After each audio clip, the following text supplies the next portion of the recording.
Bonjour à tous, je suis Mélanie Raymond, exploratrice de la conscience, et je suis très heureuse de vous accueillir sur Mystique sans frontières, le podcast qui rallume le feu sacré.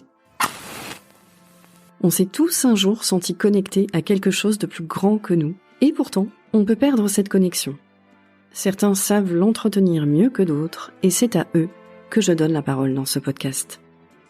Je vous propose également de vivre une expérience directe du sacré, à travers ce qu'il a de plus universel, le son et les vibrations, avec des textes, des chants, des hymnes, transmis par ma voix ou celle de mes invités.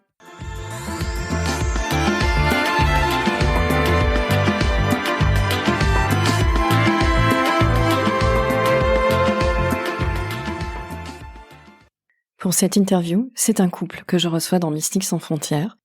Sandrine et Yannick Roudot sont tous les deux auteurs, conférenciers, perspectivistes, et ils ont fondé ensemble la maison d'édition La Mer Salée, qui édite des fictions et des essais tournés vers un futur désirable et réalisable. Convaincus que la fiction fait la réalité et non l'inverse, ils proposent de nouvelles histoires pour changer l'histoire. Dans cette interview, ils retracent pour nous leur parcours atypique, de la pub pour Sandrine à la finance pour Yannick, et leur prise de conscience. Ils évoquent aussi leur manière de nourrir le côté lumineux de la force et comment le lien au sacré peut nous aider à réaliser notre utopie. Une interview qui parlera beaucoup à tous ceux qui ont envie de rêver fort et de rêver grand. Bienvenue dans la vibration de Sandrine et Yannick Roudot. Bonjour Yannick et Sandrine. Bonjour. Bonjour. Vous êtes tous les deux écrivains, conférenciers et perspectivistes sur la façon de faire évoluer le monde. Vous avez fondé ensemble la maison d'édition La Mer Salée, qui édite uniquement des essais et des fictions autour d'un futur désirable et réalisable, en proposant de nouvelles histoires pour changer l'histoire. Comment on passe de la pub pour Sandrine et de la finance pour Yannick à ce que vous faites aujourd'hui ? Il faut quelques étapes, j'ai envie de dire, c'est que ça se fait pas comme ça brutalement en 2 jours. La première chose, alors que moi j'étais dans la finance en tant que journaliste économique et financier, donc j'étais un observateur du monde financier, très investi sur les questions de marché, taux d'intérêt, etc., donc au cœur du réacteur nucléaire. Et puis progressivement, on va dire, je me suis rendu compte des limites de cette finance qui devenait folle, qui devenait hyper spéculative et complètement décorrélée de l'économie réelle. Donc j'ai commencé à m'intéresser à la finance éthique, la finance durable, ce qu'on appelle l'investissement socialement responsable. Et de fil en aiguille, ça m'a amené à réfléchir à d'autres voies économiques alternatives, et petit à petit, ça fait son chemin. Et puis Sandrine m'a pas mal mis de coups de pied au cul pour que j'arrête de m'intéresser à cette finance, on va dire, classique et conventionnelle. Voilà, c'est un mélange de pas mal de choses, et puis une prise de conscience un jour que c'était ridicule ce que je faisais, et ça contribuait à détruire ce que j'aimais. Il fallait changer. En 2 mots, voilà. Ok, merci. Mais ça, c'était il y a longtemps, en fait. Donc, c'est vrai qu'aujourd'hui, ça paraît plus évident, mais c'était il y a longtemps.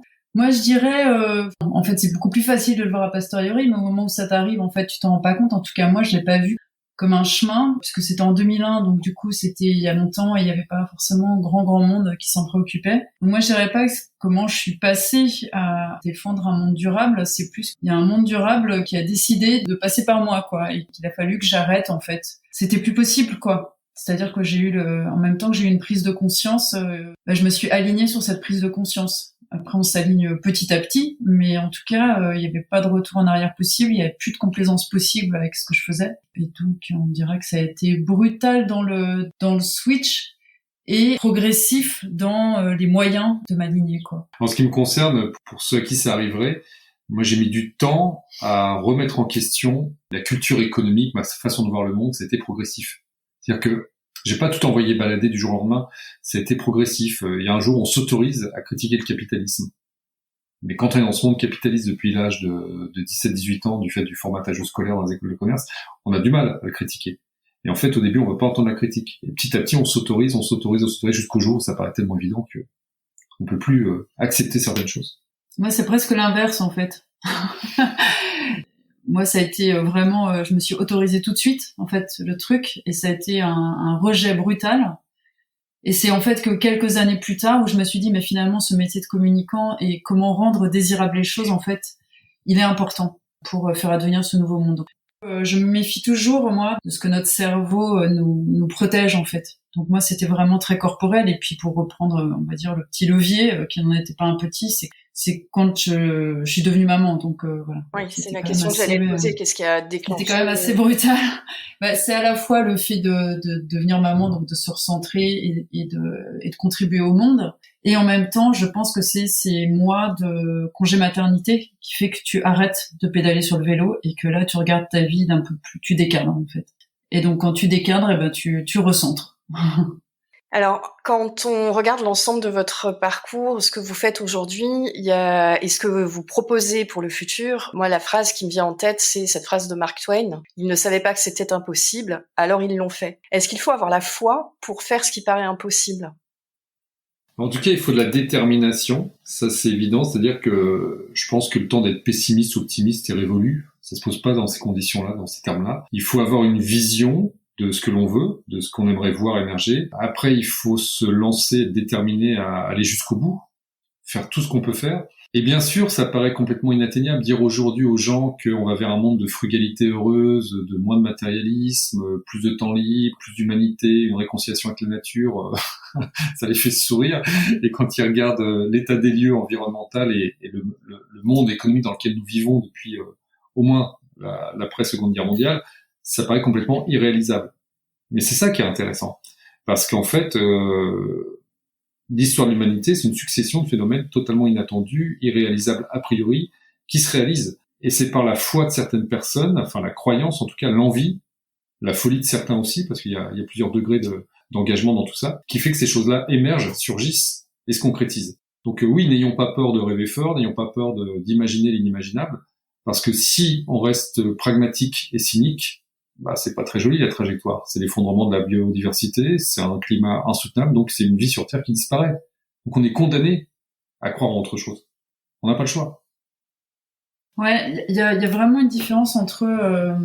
Pour moi, il faut effectivement avoir la foi. J'ai réfléchi un peu à ce truc-là il y a quelque temps parce que je me méfie toujours de tout ce qui est un peu religieux et tout ça, parce que j'y étais beaucoup quand j'étais petite et du coup voilà, il y a un truc qui m'a un peu perturbée dans cette histoire-là, mais en fait, je me suis rendu compte que moi, j'ai effectivement beaucoup la foi, que je différencie de la croyance. C'est-à-dire que quant à la foi, ça veut dire que tu n'as pas besoin de raison valable pour y croire. La foi, c'est quelque chose qui te dépasse, que malgré tout ce qu'on te dit, et c'est un peu ce qui se passe aujourd'hui, malgré tout ce qu'on te prévoit comme pronostic terrible, tu crois quand même.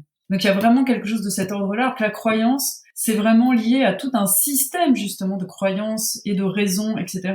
Et si effectivement on était raisonnable, et si on était rationnel, il y a longtemps qu'on aurait changé.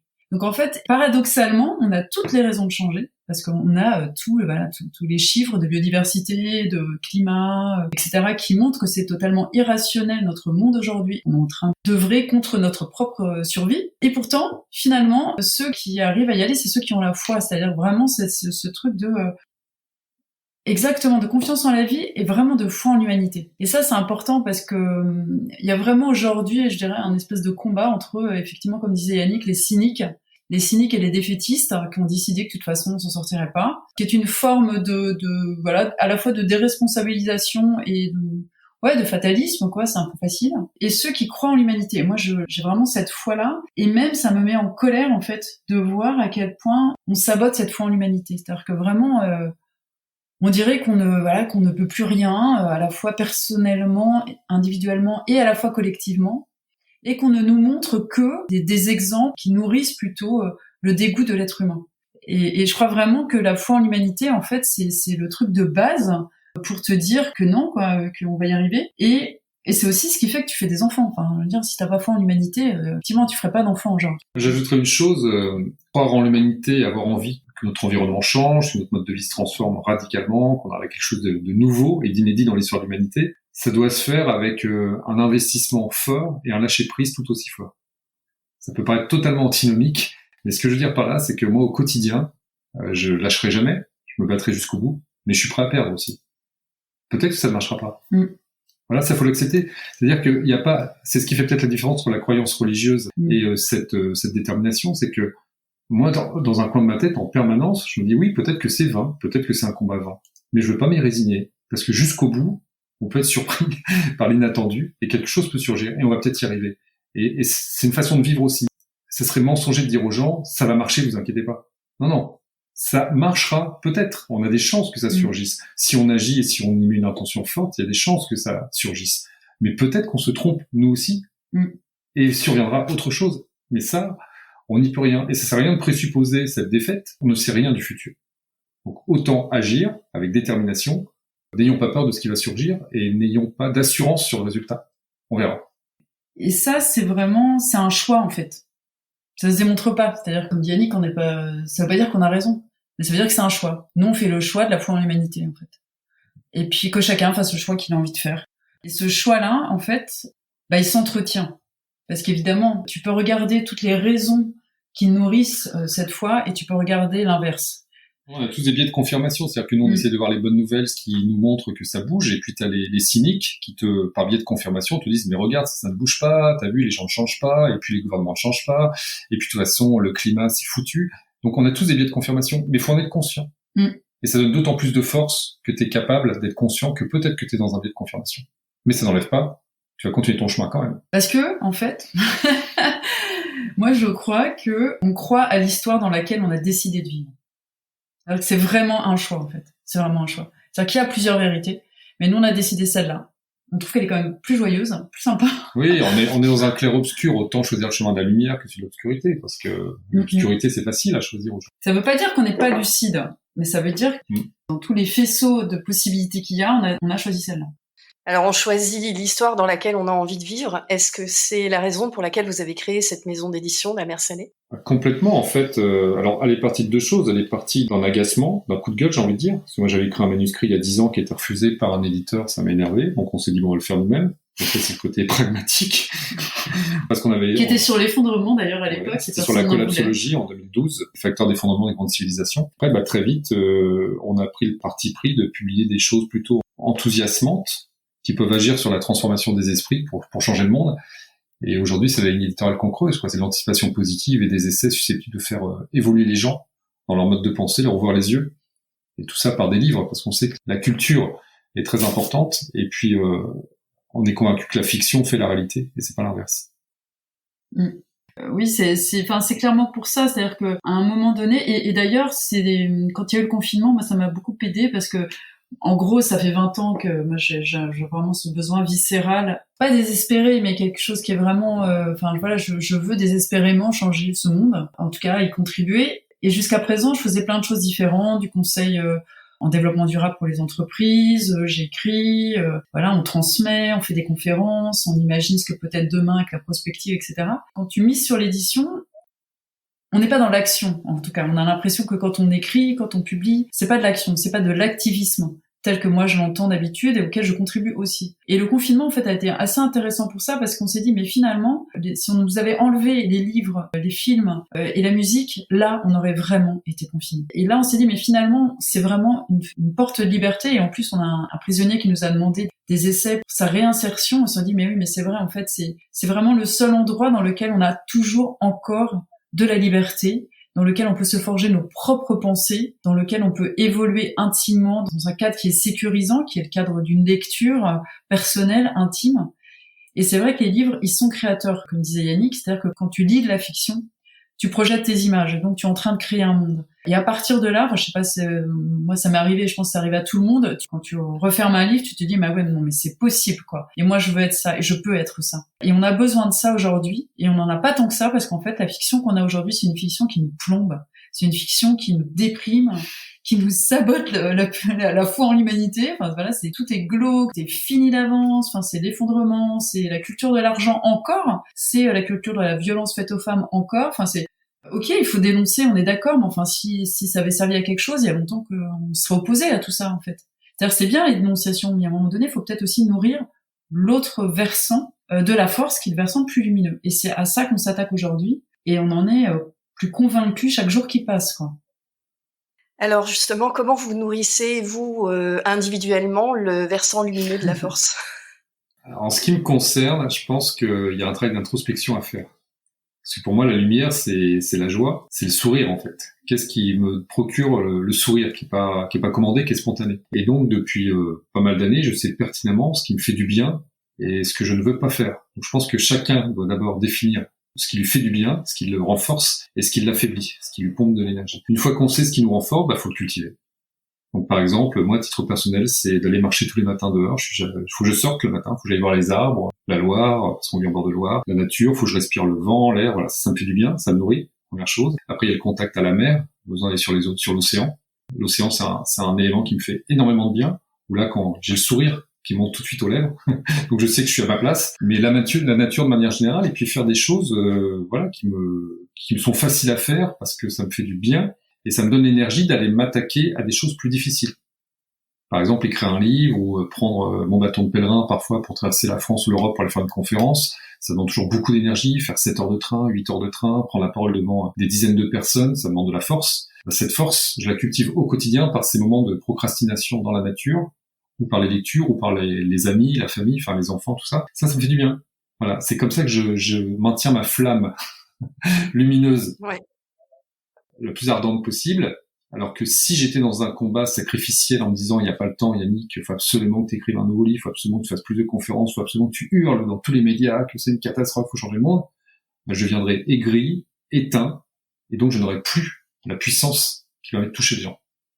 Donc je crois que ça passe d'abord par un travail d'introspection, et après un travail où on lâche prise sur l'objectif, parce que si on veut participer à la transformation de ce monde, c'est pas du 24 heures sur 24. Personne ne peut courir un marathon toute sa vie en étant en sprint final. Il y a des temps de latence, il y a des temps de repos. Le repos fait partie de l'entraînement. Il va falloir tenir 30 ans, 40 ans. Enfin, on vivra peut-être encore 30 ans, j'espère, peut-être un peu plus. Il va falloir tenir. Donc il faut se préserver. Et ça, c'est comme ça qu'on reste lumineux et qu'on a de l'énergie. Alors, moi qui le vois depuis l'extérieur, Yannick, c'est intéressant parce qu'en fait, autant moi j'étais en avance sur mon ressenti sur le monde et sur sur la nécessité de défendre cette planète. Autant s'il y a bien un sujet sur lequel Yannick a été en avance, c'est là-dessus, c'est sur ce côté alignement intérieur et travail sur soi. Et ça, depuis l'extérieur, je trouve que c'est intéressant parce que c'est ce qui fait qu'il a réussi aussi à convaincre beaucoup de gens. Cette espèce de recentrage qu'il a toujours fait, besoin de se ressourcer, de se reposer. Ça lui donne un espèce de lâcher prise. Du coup, quand il intervient, il a pas trop d'intention sur les gens. C'est-à-dire qu'il y a une espèce de plénitude et de sérénité qui fait que du coup, ça ouvre les gens. Ça les rend disponibles à ce qu'il va dire parce qu'ils le sentent pas en agression, en colère, en machin, etc. Moi, je peux avoir ça aussi. J'essaye de pas trop utiliser le mot introspection et tout ça, même si je fais plein de choses là-dessus, parce que je trouve qu'à un moment donné, en fait, ça devient une pression, quoi. Cette histoire de développement personnel, de spiritualité, de tout ça. Même si je prône l'inverse de ce que je fais, mais quand même, je pense qu'à un moment donné, il faut un peu lâcher ce truc-là. Et moi, ma source, je dirais, j'essaye de la cultiver beaucoup au niveau du corps, en fait, et de l'intuition. Enfin, d'essayer de retrouver l'intuition, de retrouver une forme d'évidence. J'ai un travail qui est très intellectuel, et fondamentalement, je suis plutôt très intellectuelle, finalement. J'agite beaucoup mon cerveau, je suis toujours en train de penser à 10 000 trucs. Donc peut-être que c'est aussi pour ça, c'est parce que j'ai besoin de retrouver le corps, et je vois bien que dès que je m'en occupe plus, dès que je fais plus assez de danse, je m'assèche en fait. Donc il y a vraiment ce besoin-là de revenir au côté très corporel. Ça c'est super important.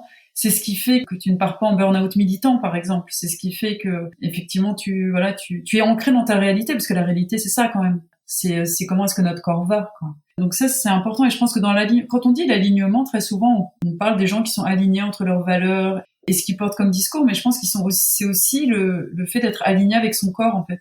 Et du soin qu'on a pour lui et de comment on se respecte. Pour ça, il y a aussi évidemment tout ce qui est de la nature et de la beauté. Mais je fais partie des gens qui vont beaucoup se nourrir depuis l'extérieur aussi. C'est-à-dire que moi, pour nourrir ma source, il faut que j'ai besoin d'être avec des gens qui font des choses formidables, que je trouve rayonnants, qui m'inspirent, qui me nourrissent. Il y a deux types de personnes. Hein. Il y a des gens qui se branchent sur eux-mêmes et puis des gens qui se branchent sur l'extérieur. Moi, je pense que j'ai besoin des deux. C'est-à-dire que j'ai besoin d'être en solitude très souvent pour m'extraire de la fureur du monde. Et en même temps, j'ai besoin d'être dans des endroits où il y a plein de gens qui font plein de choses et qui me font du bien. Mais je l'ai choisi avec soin. Parce que du coup, comme j'ai ce côté très très éponge, il faut vraiment que je choisisse des endroits où je vais me retrouver avec des gens qui sont très différents de moi, qui est plutôt plus jeunes d'ailleurs. Et ça nourrit ma source. Moi, j'en ai besoin. Et du coup, je me protège énormément. C'est aussi comme ça qu'on nourrit le côté lumineux. C'est en se protégeant du sombre aussi, hein. Mais moi, alors ça, c'est un truc hyper important pour moi. C'est dès que je vois des fâcheux, comme je dis là, ceux qui ne manquent pas une occasion de venir essayer de me pourrir, ma foi en l'humanité justement, C'est incroyable ça, faut tout de suite qu'ils viennent sur moi. C'est quelque chose que j'ai compris assez tôt, c'est qu'il fallait vraiment que je me coupe. Il y a un point que je voulais ajouter par rapport à ce qui est descendu au début, il n'y a pas d'injonction à trouver la joie, il n'y a pas d'injonction à être heureux, joyeux, ça j'y crois pas, pour moi c'est contre-productif. C'est juste que je rencontre énormément de gens dans l'année qui ne prennent jamais le temps de s'arrêter. Mais s'arrêter, moi tous les jours, quand il y a un vol de martinet, je m'arrête, je regarde les oiseaux. Ça me prend 1 minute, des fois plus. Mais ils prennent même pas ce temps-là. Donc comment peuvent-ils savoir ce qui leur fait du bien ou ce qui leur fait pas du bien? Ils ne s'arrêtent jamais. Donc voilà, c'est juste ça l'introspection, c'est pas forcément méditer 3 heures par jour. C'est juste de temps en temps s'asseoir sur un banc et de se dire, contempler les choses et essayer de réfléchir à qu'est-ce qu'on a aimé aujourd'hui, qu'est-ce qu'on n'a pas aimé. Et quand on est dans une situation particulière, comme le dit Sandrine, il y a des gens nocifs, ces gens-là, faut être capable de les identifier. Mais pour les identifier, il faut se poser la question. Est-ce qu'ils me font du bien? Est-ce qu'ils me pompent en énergie ou est-ce qu'ils m'en amènent? Ou faut écouter son corps, son intuition. Écouter son corps. Et c'est là où le corps, mais pour ça, il faut prendre le temps. L'intuition, c'est pas inné. Il y a des gens qui la cultivent facilement et d'autres, ils vont devoir s'arrêter. Faire des exercices respiratoires, être dans le silence pour comprendre ce que leur dit leur estomac, leur cœur, etc. Donc voilà, c'est en ça que j'appelle le prendre du temps. Mais il n'y a pas d'injonction derrière. Le bonheur, c'est pas un état statique.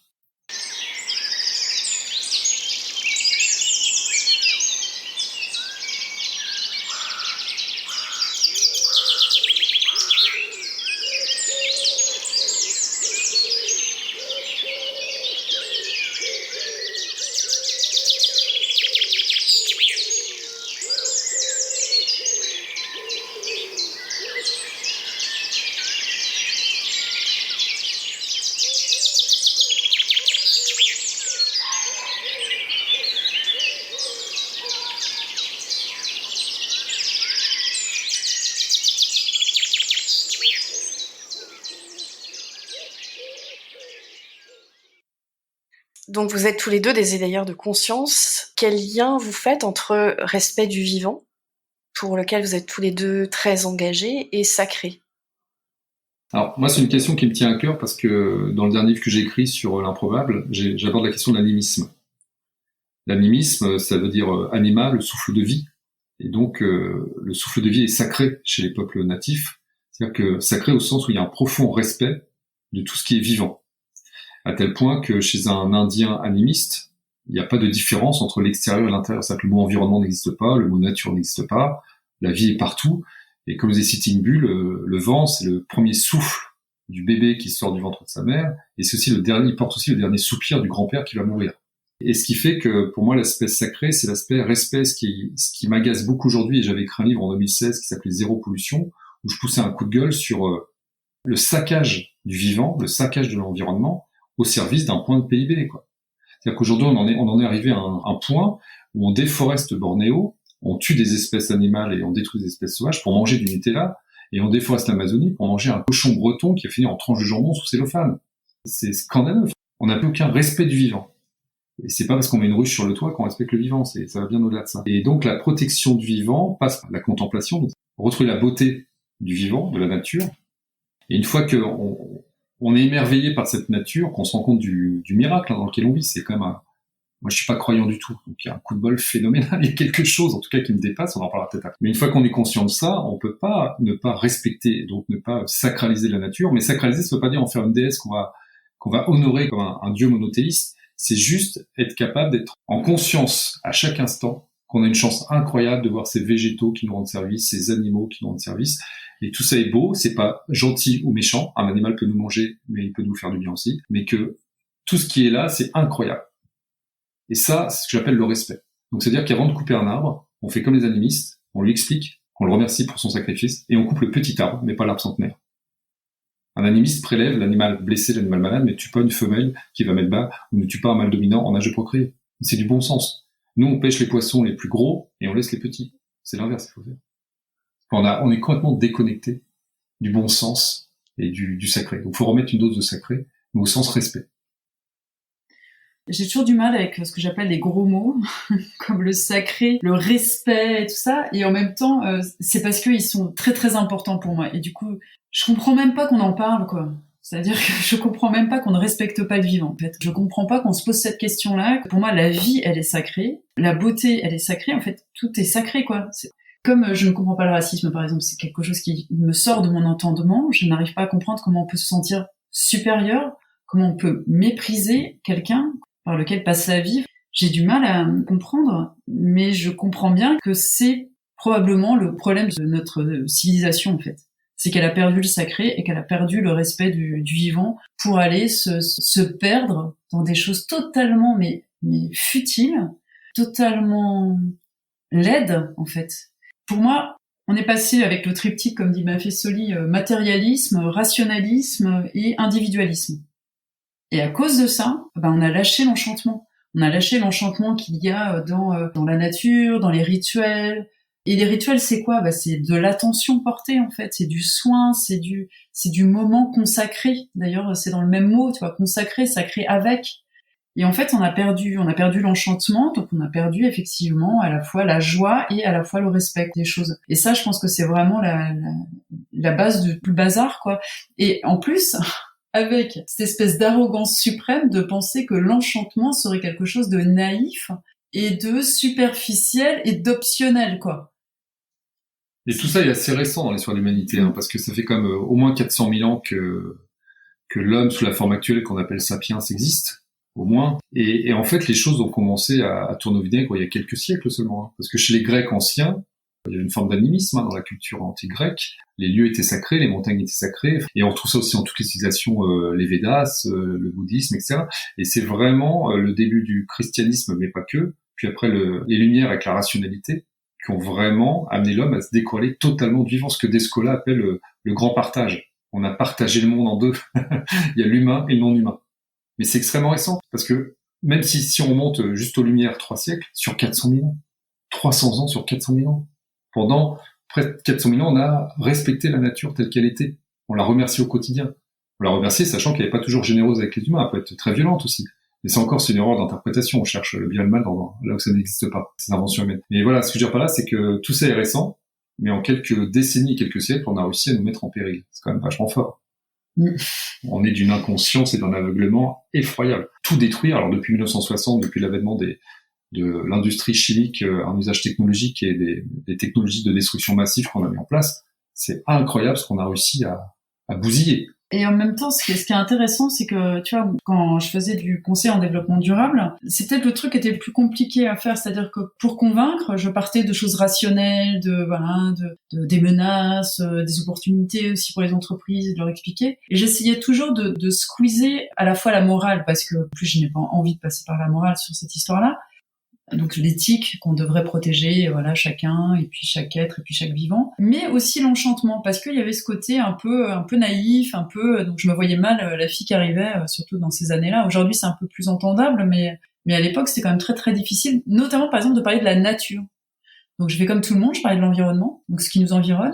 Donc quelque part, je perpétuais aussi cette espèce de rupture de notre être. Et j'étais très étonnée, mais c'est là où moi j'ai vraiment foi en l'humanité, c'est que on n'est jamais déçu quand on fait confiance à l'humanité. Et à chaque fois que je faisais des projets, que je proposais des projets dans les entreprises, les projets qui étaient imaginés par les salariés, c'était toujours des projets en rapport avec la nature. Faire une jachère de biodiversité devant l'entreprise, faire un jardin partagé, des choses comme ça. J'étais contente que ça vienne d'eux, parce que je voulais pas que ça vienne de moi. Et c'était étonnant à quel point ça leur faisait du bien. Et là, t'as la nature qui te transforme par elle-même. Eux, intuitivement, ils ont eu besoin de ça, parce qu'en fait, c'est ce que te disent les psys, on manque de nature, clairement. Et du coup, ça les transformait. Donc en plus, ce sacré-là, si tu veux, c'est pas un sacré conceptuel, en fait. C'est un sacré dans chaque chose, et dans chaque être humain. Et dès que tu retouches à ça, eh bien ça devient évident, et donc toi ça te transforme et ça te donne à nouveau envie d'en être et d'avoir confiance en ton sacré à toi, parce qu'il y a aussi ça, il y a la part de divin en chacun. Il y a un aller-retour comme ça. Et moi je pense beaucoup que en fait c'est par le faire et par le geste et faire des choses, quoi, faire des activités dans la nature, faire des rituels, etc. C'est là où on retouche au sacré, en fait, plus qu'en faisant des grands discours sur le besoin du sacré. Comme si effectivement le contact avec la nature nous reconnectait à notre nature d'être humain et justement aussi à la part de divin qu'il y a en nous, qui vraiment fait partie de notre nature, qui n'est pas une construction humaine ou religieuse ou mentale, c'est juste une part de nous en fait. En fait, c'est ça, c'est juste, ce dont on a besoin, c'est juste des occasions de se reconnecter à ça, en fait. Des occasions de se laisser toucher par ce qui est là, mais qui simplement, on ne veut pas voir, et pour lequel on est sourd, en fait. Mais dès qu'on se donne l'occasion de retoucher par ça, ça y est, ça se redéveloppe. Hein. Ouais, puis il y a une diversion matérialiste, parce que t'as beaucoup de gens qui pensent que changer d'iPhone et avoir une voiture plus grosse, ça va les rendre plus heureux. Mais en fait, moi, je fais souvent l'exercice quand je vais voir des cadres ou des dirigeants d'entreprise, de leur dire, on va fermer les yeux 30 secondes, vous allez me dire quel est le plus beau moment de votre journée ou de votre année. Et je leur demande pas la réponse, je leur dis j'ai la réponse. C'est un moment avec vos enfants, vos amis ou dans la nature. L'iPhone, ils l'ont oublié le jour de l'achat. Éventuellement un moment artistique aussi. Oui, un moment artistique, mais je veux dire un moment où ils ont fait quelque chose qui n'était pas matériel. Le matérialisme est une diversion. Le vrai plaisir, il est immatériel. C'est le contact humain, c'est la balade en forêt, c'est un bar dans la mer, c'est un repas de famille. C'est ça ce dont on se souviendra. Et le jour où on meurt, on se souvient de ça. On se souvient pas du jour où on a changé de voiture. Et le prix à payer pour cette voiture, pourtant, au niveau environnemental, il est catastrophique. Donc il serait temps d'être un peu plus sapiens. Un peu plus sage. D'être un peu plus reconnecté au plaisir de vivre, alors? À la simplicité, oui, parce que le plaisir, déjà, le redéfinir, et nous, on croit beaucoup à une mutation des référents culturels, des référents sociaux. Moi, en ce qui me concerne, je suis persuadé que dans 10 ans, on admirera une femme ou un homme par rapport à sa capacité à être heureuse, frugale, joyeuse, gentille, à faire des choses utiles au collectif et pour elle, mais qu'on regardera avec une forme de mépris celui qui roule tout seul dans une voiture de 5 tonnes, qui en a strictement rien à faire du vivant et qui balance ses déchets par la fenêtre. Et malheureusement, la porte au nu, c'est destructeur. Ouais, en fait, il y a deux choses. Il y a une différence entre le plaisir et la joie. C'est-à-dire que la joie, elle est transculturelle. C'est-à-dire que tu vas dans n'importe quel pays, tout le monde, comme disait Annie, que voilà, les moments où t'es avec tes amis, c'est des moments de pure joie. C'est un élan que tu ne contrôles pas. En fait, tu t'attends pas parfois d'ailleurs à avoir de la joie à des endroits. Par contre, le plaisir, il est éminemment culturel. C'est-à-dire que tu n'as pas le même plaisir en fonction de, par exemple, justement, une voiture.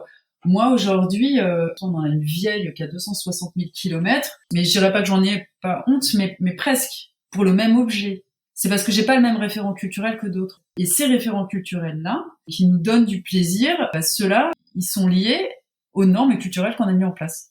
Donc, aux codes sociaux, donc à ce que la fiction a rendu désirable ou pas, etc., etc. Donc c'est ça qui est important aussi, c'est d'être conscient, mais pour ça, il faut être proche de son corps, pour être conscient de ce qui nous met en joie. Et puis après, c'est apprendre à déconstruire le plaisir. C'est-à-dire se dire, OK, ce plaisir-là, est-ce que c'est mon désir profond, ou est-ce que c'est une construction de la pub, de tout ça, qui fait que je vais avoir du plaisir? Et d'ailleurs, ce plaisir-là, qui est le plaisir passif, comme dirait Spinoza, c'est quelque chose qui ne dure pas longtemps. C'est-à-dire que t'es content, c'est le coup de l'iPhone, là, t'es content 2 jours. Ouais, c'est ça. Voilà. Il faut toujours se poser la question quand on achète quelque chose, parce qu'on a des pulsions, parce qu'on a un environnement qui nous pousse vers ces pulsions, qui les crée, ces pulsions. Moi, je me pose sur la question, est-ce que j'en ai besoin? Quel sera son impact humain, environnemental? Et combien de temps ça me fait plaisir? Si c'est 48 heures, j'achète pas. Si c'est pour quelques années, je vais l'acheter. Mais c'est un triptyque, il faut que tous les critères soient remplis. Et ça nous amène à la déconsommation, à la frugalité, qui va devenir joyeuse, parce que du coup, ce qu'on achète ou ce qu'on n'achète pas nous rend heureux. Oui, parce que c'est un choix et qu'on a vraiment conscience en fait des impacts que ça a, et c'est pas j'achète pas parce que je peux pas et donc dans une forme de restriction, mais j'achète pas parce que je choisis de ne pas acheter et que ça me fait plus plaisir en fait de garder mon ordinateur qui a 7 ans. Voilà, et j'en ai plus besoin, donc ce qui veut dire qu'on commence à s'affranchir du matérialisme. Et il y a un deuxième effet qui se coule à ce truc-là d'ailleurs, c'est que ce vieil ordinateur, pour le garder, tu vas être obligé de trouver des gens qui vont t'aider à le réparer, ou à qui tu vas demander il faut que je mette à jour, il est un peu vieux, est-ce que quelqu'un a des idées, parce que évidemment Apple et tous ses copains font en sorte que tu aies des mises à jour, etc. Donc tu es obligé de te mettre en lien avec les autres pour trouver des solutions. Et c'est ça qui est intéressant, c'est-à-dire la société de consommation, c'est aussi une société individualiste qui coupe les liens, qui crée des intermédiaires en fait sociaux, qui fait qu'on se parle beaucoup moins en fait, on s'entraide beaucoup moins, on se demande beaucoup moins de conseils. Et c'est ça qu'on vit aujourd'hui qui est intéressant, c'est qu'avec la société qui vient davantage une société de partage, une société de low-tech, d'autonomie aussi. Comment est-ce qu'on arrive à être autonome, par exemple, avec sa nourriture, des choses comme ça? C'est un chemin, hein. Mais du coup, ce chemin, on le fait pas seul. Donc, et c'est ça qui est intéressant, c'est qu'on est en train de recréer des liens entre nous et qui ne sont pas des liens d'autorité avec des grandes marques ou des grandes instances politiques qui nous disent qu'on a à faire, ou surtout qui prennent en charge tout un tas de décisions. Et là, on est en train de se réapproprier nos vies aussi, en se posant la question de ce qui est utile, ce qui est pas utile, et puis de comment je continue ma vie Enfin, une vie qui soit tout autant agréable, mais qui aussi est un petit peu différente.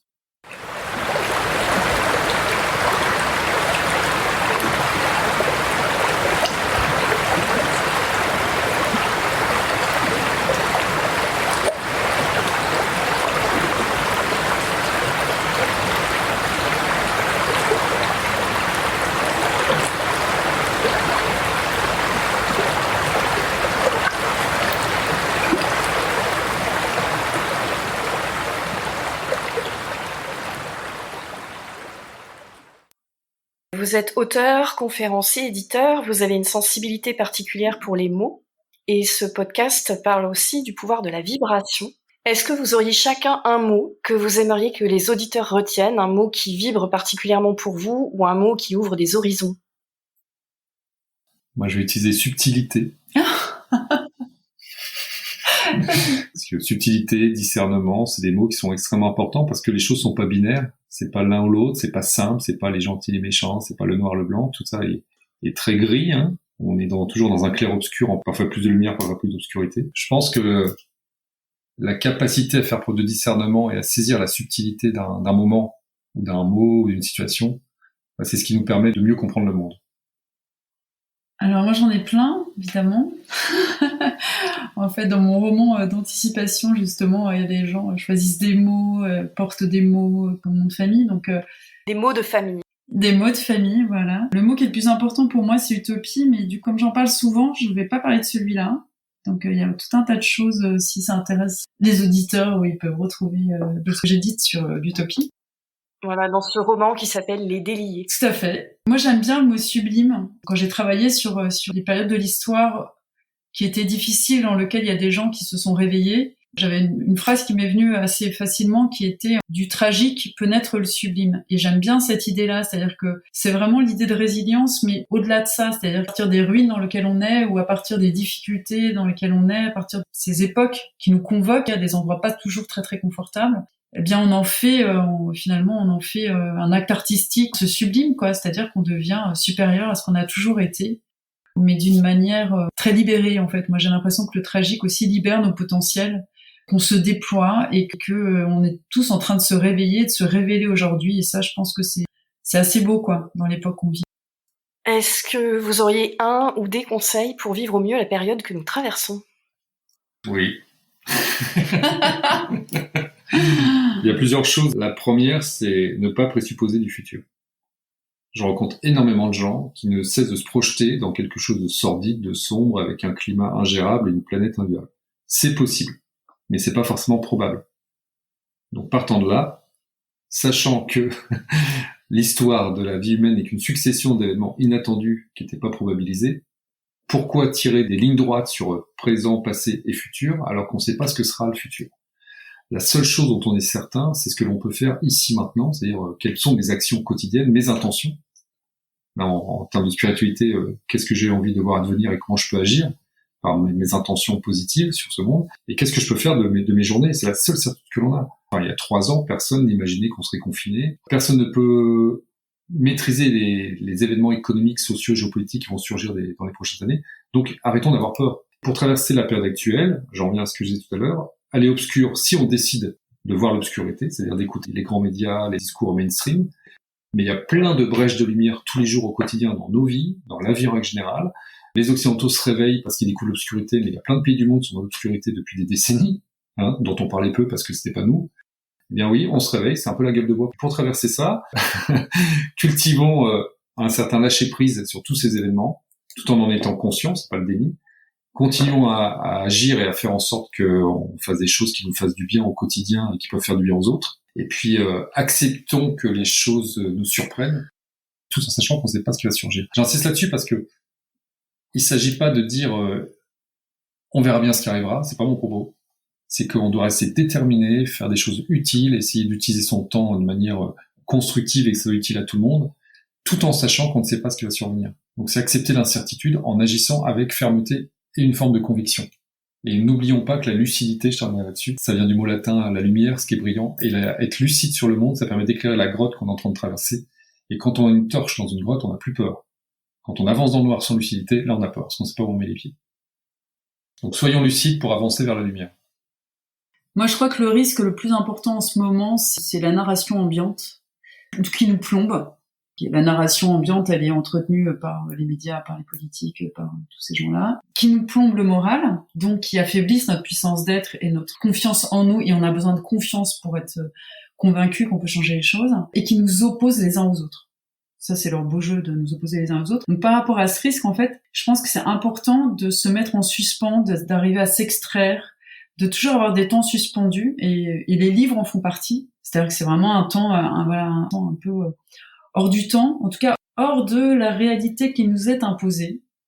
Et finalement, dans ces temps plus longs, parce qu'effectivement, lire des livres quand on est dans une époque très internet, c'est un peu bizarre. Et c'est aussi des temps, apaisés, des temps dans la nature, s'asseoir sur un banc. Et en fait, une fois qu'on est dans ces temps suspendus, là, se dissipe cette espèce de narration ambiante qui vient tout brouiller, là, nos ondes.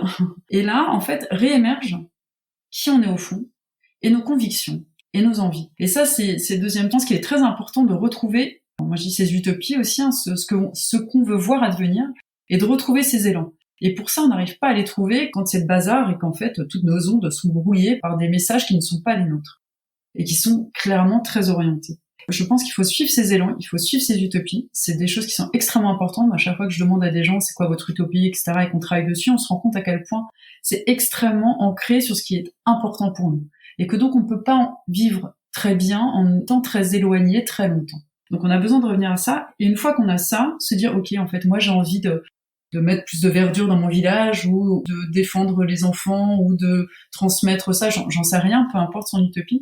Et à partir de là, de se dire ok, maintenant je vais trouver mes alliés. C'est-à-dire je vais trouver les gens qui sont un peu branchés sur les mêmes ondes que moi, de commencer à modifier, à construire un bout de la maison. On va pas tout révolutionner à nous, mais quand même, on va s'occuper d'un bout de la maison. Et pour ça, il faut retrouver ces alliés-là. Et la meilleure chose à faire, c'est d'essayer de lancer un projet, ou d'aller voir ce qui se passe, et de suivre vraiment son instinct et ses élans pour aller dans les bons endroits. Et si on sent qu'on n'y est pas totalement bien, il faut en partir. Et il faut créer autre chose. Et avec des gens qui te ressemblent plus, à la fois sur la cause et l'utopie, mais aussi sur le style, quoi. C'est-à-dire, si t'es quelqu'un de léger, ça sert à rien d'être avec des gens super graves, qui sont vachement dans l'ordre du jour et tout ça, quoi. Il faut trouver les gens qui nous font du bien. Donc, ils sont dans la même vibration que nous. La dernière question que je pose à toutes les personnes que j'interviewe pour ce podcast, et donc pour vous, elle se pose encore plus puisque le futur est vraiment au centre de vos activités, c'est à quoi aimeriez-vous que le futur ressemble ? Un monde où l'humanité s'est réconciliée avec la nature, fin du déni de nature, un être humain qui protège, qui répare, qui régénère, une économie qui n'est plus omnibulée par l'hyperconsommation de produits futiles et obsolètes, et des humains qui vivent leur vie d'humain, et qui ont mis leur joie et leur bonheur ailleurs que dans la destruction du vivant. Moi, il y a plein de choses auxquelles j'aimerais qu'ils ressemblent. Ils seraient apaisés, ils seraient lents, ils seraient low-tech. Ils seraient surtout peuplés de gens qui croient en eux. Ils seraient dépeuplés des gens arrogants. Ils seraient dépeuplés de politiques. C'est juste peuplé de gens gentils, libres. En tout cas, c'est un monde peuplé d'êtres affranchis et libres. Eh ben, merci beaucoup à tous les deux. Merci Mélanie. Merci. Je remercie infiniment Sandrine et Yannick Roudeau de m'avoir accordé cette interview.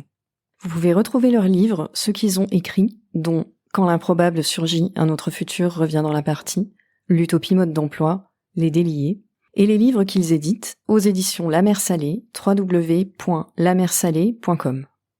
La semaine prochaine, c'est ma douce voix que vous entendrez dans le son sacré du mois, avec un texte du grand chef Lakota Sitting Bull sur le caractère sacré de la nature. Si ce podcast vous a plu, prenez une minute pour vous abonner et pour le noter 5 étoiles sur Apple Podcast ou sur votre plateforme d'écoute préférée. Pour rester en contact avec la communauté des Mystiques sans frontières, rendez-vous sur le compte Instagram Mystiques sans frontières ou retrouvez-moi sur LinkedIn à Mélanie Raymond. Merci pour votre écoute et à très bientôt.